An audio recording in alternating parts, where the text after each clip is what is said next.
विपक्षी एकता की कोशिशों पर यूपी के डिप्टी सीएम केशव प्रसाद मौर्य ने बड़ा हमला बोला है। लालू प्रसाद और नीतीश की सोनिया गांधी से मुलाकात पर उन्होंने कहा कि 2024 में पहले से ज्यादा सीटें जीतेंगे। उन्होंने दावा किया कि अगर सीएम नीतीश कुमार यूपी से चुनाव लड़ते हैं तो उनकी जमानत जब्त हो जाएगी। उन्होंने कहा कि नीतीश कुमार की हैसियत 2 सांसद की है। 100 में 60 हमारा है हर बूथ पर, 40% वोटों में बंटवारा और बंटवारे में भी हमारा है। इसलिए 2014-2019 में जितने सांसद हमारे जीते थे 2024 में उससे ज्यादा जीते। नीतीश कुमार फूलपुर से अगर चुनाव लड़ते हैं तो क्या बीजेपी कमजोर होगी? जमानत जब्त हो जाएगी नीतीश कुमार जी की। और अब बात बिहार के कृषि मंत्री सुधाकर सिंह की, जिन्होंने एक बार फिर अपने ही विभाग के अधिकारियों पर हमला बोला है। सुधाकर सिंह ने कहा कि अधिकारी 25 से 50 हजार तक वसूलते हैं। ऐसा नहीं है कि उन्होंने पहली बार ऐसा बयान दिया हो, पहले भी वो इस तरह के बयान दे चुके हैं।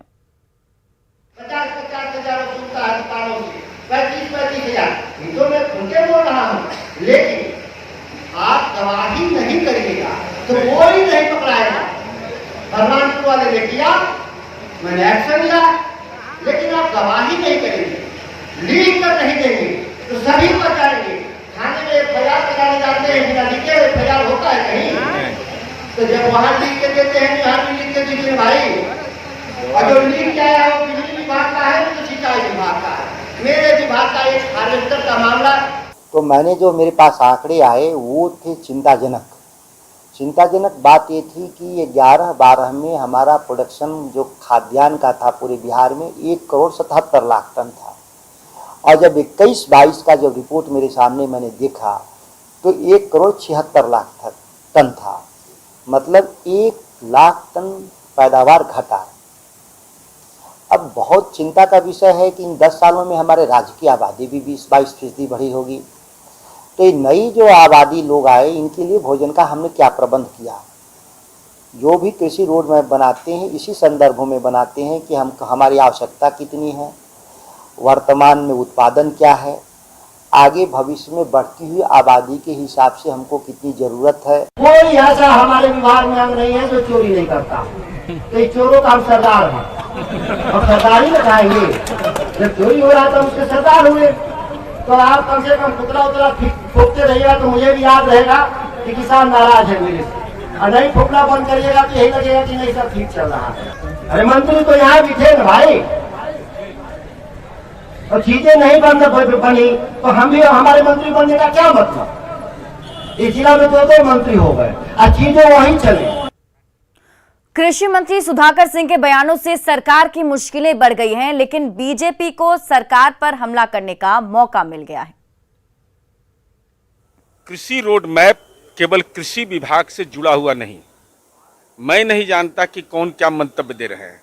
वो विभिन्न विभागों से जुड़ा हुआ कृषि रोड मैप है जो बिहार के कृषि के क्षेत्र में उसने परिवर्तन का एहसास इस रूप में कराया कि चाहे यूपीए हो चाहे एनडीए हो, कृषि कर्मण पुरस्कार तो किसी पैरवी से नहीं मिला बिहार को। बेस्ट डेयरी का अवार्ड 2018 में अगर मिला पशुपालन के क्षेत्र में तो वह बिहार के पशुपालकों के कर्म से मिला है। उपलब्धियों की फेरहिस्त है। अब कौन क्या बोलते हैं मैं नहीं जानता।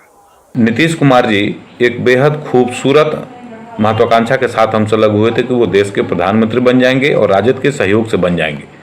लेकिन जिस प्रकार का अंतर्द्वंद अभी सरकार के बीच में और महागठबंधन के दलों के बीच में उभर कर आ रहा है, मुझे लगता है कि नीतीश कुमार जी की जो राजनीति है उसे ना माया मिलेगी ना राम मिलेंगे।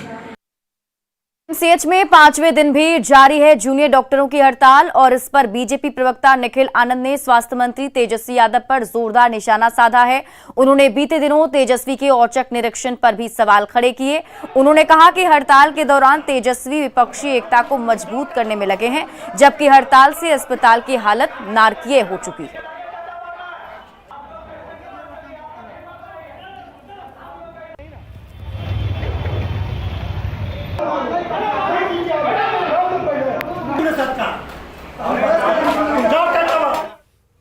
पीएमसीएच की इन दिनों स्थिति नारकीय हो गई है। आम जनता त्रस्त है, परेशान है। लोगों को भर्ती नहीं लिया जा रहा है, बीमार लोगों को इमरजेंसी में भी ठीक से काम नहीं हो रहा है।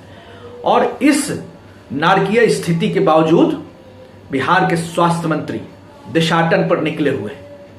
ये विपक्षी एकता को मजबूत करने के लिए पक्षी बन के उड़ रहे हैं देश भर में, और यहां उनकी नाक के नीचे पीएमसीएच में जो नारकीय स्थिति हो गई है, बिहार भर के आम लोग न तो ठीक से इलाज हो रहा है, न उनको भर्ती किया जा रहा है, डॉक्टरों की उपलब्धता तक नहीं है। और सूत्रों के हवाले से इस वक्त की बड़ी खबर सामने आ रही है। बिहार में शिक्षा विभाग से जुड़ी बड़ी खबर, इस साल प्राइमरी शिक्षकों की नहीं होगी बहाली। बड़ी खबर आपको बता रहे हैं, प्राइमरी शिक्षकों की बहाली इस साल नहीं होगी। दिसंबर के आखिरी तक हाई और +2 स्कूल के लिए शेड्यूल जारी किया जाएगा। सीटेट पास अभ्यर्थी को मिलेगा पहला मौका और बहाली में मौका जल्द ही मिलने वाला है। नियमावली पर कैबिनेट में मुहर लगेगी। मार्च से प्राइमरी शिक्षकों की बहाली शुरू होने की उम्मीद है। 1 लाख प्राइमरी में और 75,000 शिक्षकों की माध्यमिक स्कूलों में बहाली होगी। बिहार में दिसंबर तक परीक्षा होगी। बीटेट की परीक्षा दिसंबर तक ली जा सकती है और शिक्षक अभ्यर्थियों की चुनौती और भी ज्यादा बढ़ सकती है। तो बड़ी खबर आपको बता रहे हैं, शिक्षा विभाग से जुड़ी हुई बड़ी खबर सामने आ रही है। सूत्रों के हवाले से खबर है कि अभ्यर्थियों की परेशानी अब और बढ़ सकती है, क्योंकि इस साल अब प्राइमरी शिक्षकों की बहाली नहीं होगी। खबर यह है कि दिसंबर तक एग्जाम लिए जा सकते हैं और बिहार में दिसंबर तक परीक्षा ली जाएगी। बीटेट की परीक्षा सरकार ले सकती है। दानापुर में बेटा के अमनाबाद के किसानों की जमीन पर बालू माफिया कब्जा कर अवैध बालू खनन कर रहे हैं, जिससे किसानों को भारी नुकसान उठाना पड़ रहा है। वहीं प्रशासन और खनन विभाग की कार्रवाई के नाम पर सिर्फ खानापूर्ति कर रहा है। ऐसे में किसान प्रदर्शन कर अपने खेतों को बचाने की मांग कर रहे हैं।